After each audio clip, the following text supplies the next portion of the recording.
Bike का insurance करना कैसा है, जिसमें अलग अलग स्कीम होती हैं।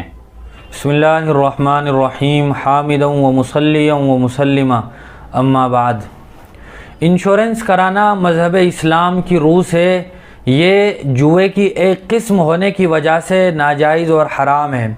आदमी को अपने इख्तियार से अपनी किसी चीज़ का इंश्योरेंस नहीं कराना चाहिए, लेकिन अगर मजबूरी में या कानूनी तौर पर किसी चीज़ का इंश्योरेंस कराना ज़रूरी हो तो फिर गुंजाइश है, अलबत्ता अपने दिल में उसको गुनाह समझता रहे और तौबा व इस्तिग़फ़ार करता रहे।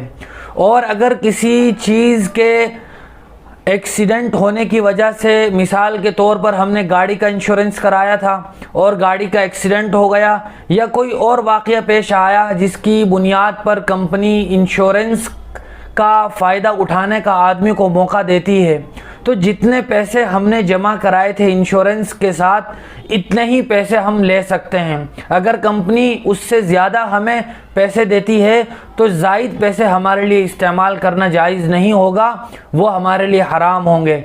लिहाजा जितनी रकम हमने जमा कराई हुई है इतनी ही रकम हम ले सकते हैं।